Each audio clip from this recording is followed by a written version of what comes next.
लोग बिजनेसमैन बनना चाहते हैं, अपना कोई बिजनेस बिल्ड करना चाहते हैं, लेकिन पता नहीं चलता कि कैसे सफल बिजनेसमैन बने। अपना कोई काम शुरू करना चाहते हैं तो डाउट रहता है कि काम में कामयाबी कैसे मिले। एक सफल बिजनेसमैन के आइडियाज, स्टेप्स, टिप्स जानना चाहते हैं। एक सक्सेसफुल सीईओ, एक सफल एंटरप्रेन्योर बनना चाहते हैं, उनके राज जानना चाहते हैं कि वो ऐसा क्या करते हैं जिससे अपनाया जा सकता है, जो हेल्पफुल हो, तो ये बुक समरी जरूर देखें। The hard thing about hard things किताब के लेखक बेन हॉरोविट्ज, जो एंडरसन हॉरोविट्ज के को फाउंडर हैं, सिलिकॉन वैली के अनुभवी और सम्मानीय एंटरप्रेन्योर भी हैं, एक सक्सेसफुल पर्सनालिटी हैं। लेखक लिखते हैं कि बिजनेस स्थापित करना आसान नहीं होता, बहुत एफर्ट्स करने पड़ते हैं। लेकिन इस बुक में उन्होंने अपनी सफलता की कहानी लिखी है कि वे बिजनेसमैन कैसे बने, कैसे अपनी टेक्निकल कंपनी को फाउंड किया, कैसे और किस तरह चलाया, कैसे प्रोडक्ट्स सेल और बाय किए, कैसे मैनेज किया, कैसे और किस तरह इन्वेस्ट किया, जिसको करने में कितनी परेशानियां आई, उससे जुड़ी लाइव और प्रैक्टिकल बातें लिखी हैं जो किसी बिजनेस स्कूल में पढ़ाया नहीं जाता। उनके द्वारा बिजनेस से जुड़े आइडियाज, पॉइंट्स, टिप्स बताए हैं जो बिजनेस को सफल बनाने में हेल्पफुल हैं। इन्हीं सब बातों को इस बुक समरी में समराइज करके अच्छे से समझाया गया है। लेखक लिखते हैं कि बिजनेस आसानी से बिल्ड नहीं होता, कई एफर्ट्स लगाने पड़ते हैं। बिजनेस करना हार्ड नहीं है, बल्कि हार्ड तो यह है जब कोई बड़ा लक्ष्य छूट जाता है उसे एक्सेप्ट करना, या फिर बिजनेस में अच्छे लोगों के बिना मतलब के डिमांड्स को हैंडल करना, अच्छे लोगों को बिजनेस से जोड़ना इत्यादि। वीडियो को आगे देखने से पहले कृपया इसे लाइक और शेयर करना न भूलें, और अगर आप हमारे चैनल पर नए हैं तो सब्सक्राइब जरूर करें, क्योंकि यहाँ आपको मिलेंगी ऐसी ही शानदार और प्रेरणादायक कहानियाँ। आपका एक सब्सक्रिप्शन हमें और बेहतर कंटेंट लाने के लिए मोटिवेट करता है। बिजनेस के बारे में बात करना तो आसान है, लेकिन मुश्किल होती है शुरुआत में, जब उस समय प्रॉपर कम्युनिकेशन नहीं बन पाता, क्योंकि स्टार्टिंग प्रोसीजर होता है।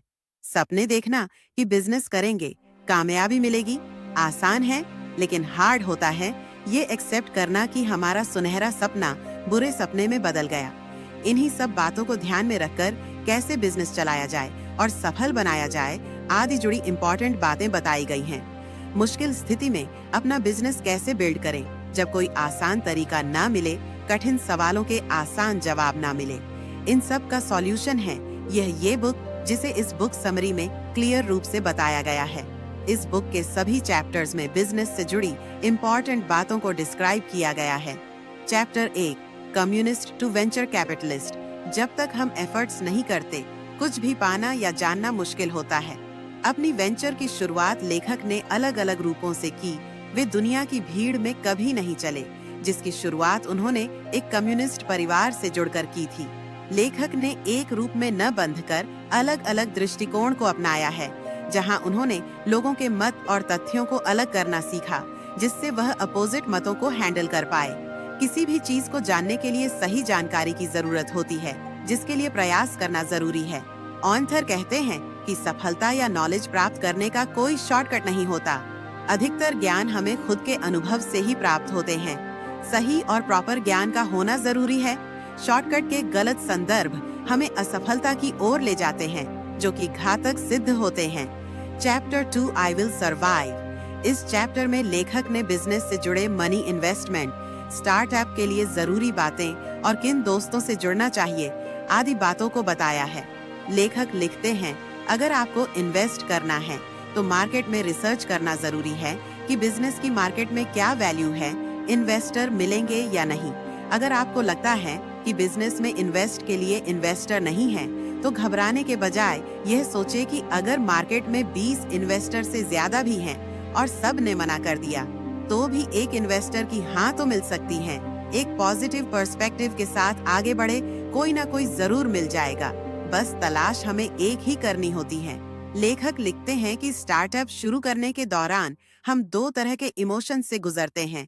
एक तरफ उत्साह तो दूसरी तरफ भय होता है, जो सिचुएशन पर निर्भर करते हैं। ऐसे में हमें हेल्प की जरूरत पड़ सकती है, और ऐसी सिचुएशन में जिन दोस्तों से हम कनेक्ट हो सकते हैं, उनको लेखक ने 2 भागों में बांटा है। एक प्रकार के दोस्त वो होते हैं जब कुछ अच्छा होता है तो तो हम उन्हें कॉल करते हैं। तो ऐसे दोस्त हमारी खुशी से एक्साइटेड होते हैं। दूसरे प्रकार के दोस्त वो होते हैं जब हम डिफिकल्ट सिचुएशन में फंस जाते हैं या हमारे साथ कुछ गलत होता है तो हम उन्हें कॉल करते हैं। लेखक लिखते हैं, अगर आप इन दोस्तों का साथ चाहते हैं तो उनके साथ अच्छा व्यवहार करें। अगर वह आपको छोड़ भी जाते हैं तो फिर भी उनके साथ अच्छा व्यवहार करें, वरना आप दोबारा विश्वास नहीं कर पाते।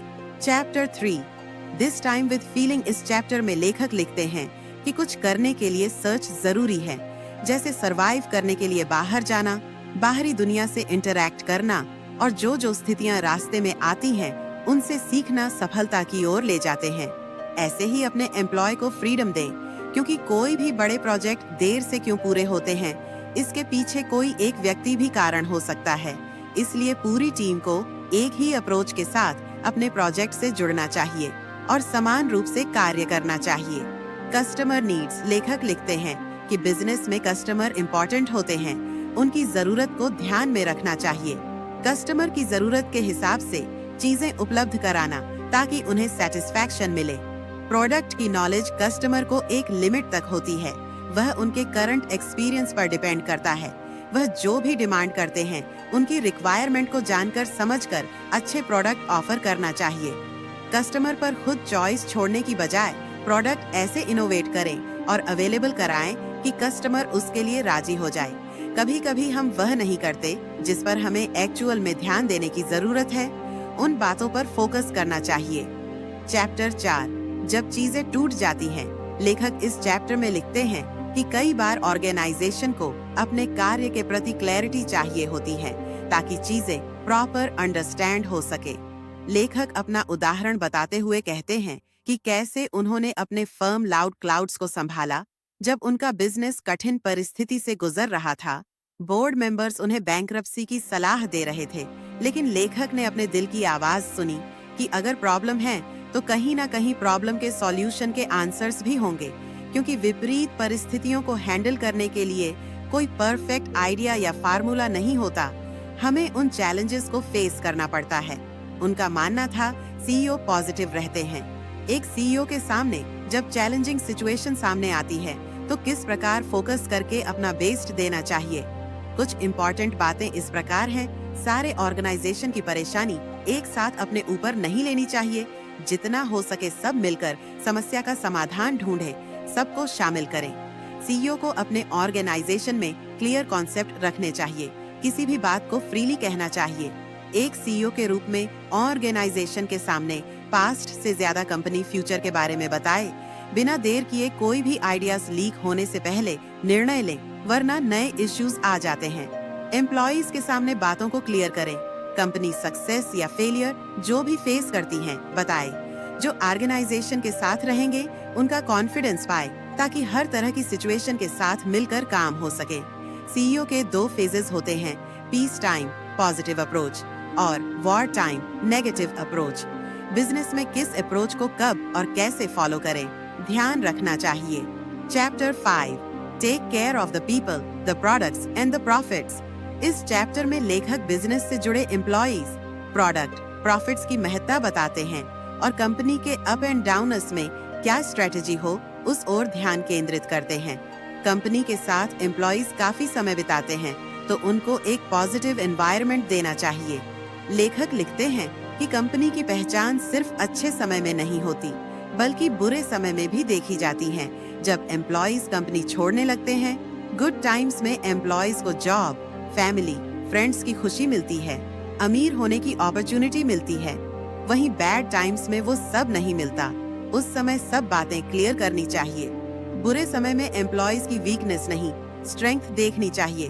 उन्हें कंपनी के एक्चुअल सिचुएशन बताने चाहिए।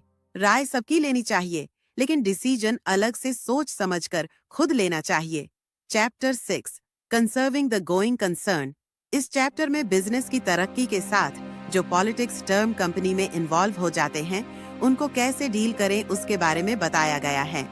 जो इस प्रकार है, कंपनी में ऐसे लोग लें जो कंपनी से संबंधित एम्बिशन रखते हों, जिससे कंपनी की सफलता में हेल्प मिलती है। ऑर्गेनाइजेशन के डिजाइन, परफॉर्मेंस, इवोल्यूशन, प्रमोशन और कंपनसेशन में स्ट्रिक्ट पॉलिसीज को प्रोसेस में लाना चाहिए। अनुभवी एम्प्लॉयज को उनके मैनेजमेंट स्किल्स, इनोवेशन और एबिलिटी और सबके साथ व्यवहार को देखकर प्रमोट करना चाहिए। मैनेजर और एम्प्लॉयज के बीच मीटिंग होनी चाहिए ताकि सबके आइडियाज, इश्यूज, प्रॉब्लम्स पता चलें और कंपनी ग्रोथ में मदद मिले। Chapter 7, how to lead even when you don't know where you are. इस चैप्टर में सीईओ और एम्प्लॉयज के मध्य हार्ड टाइम्स में कैसे सिचुएशन हैंडल की जाए उस बारे में बताया गया है। जब कंपनी बुरे वक्त से गुजर रही होती है, रॉन्ग की जगह राइट थिंग्स पर फोकस करना चाहिए। अपना कंट्रोल खोने की जगह माइंड को काल्म रखना चाहिए। जो आपको समझते हैं उनसे बात करनी चाहिए। एक पेपर पर जिस स्थिति से गुजर रहे हैं वो बातें, आइडियाज, चैलेंजेस, अपना डर लिखें। जब कंपनी संघर्ष के द्वार से गुजर रही होती है तो एम्प्लॉयज से बातें क्लियर करें, सच्चाई बताएं, टीम के साथ ट्रस्ट बनाकर काम करें और आपस में ऑनेस्ट कॉन्वर्सेशन करें। Chapter 8, first rule of entrepreneurship.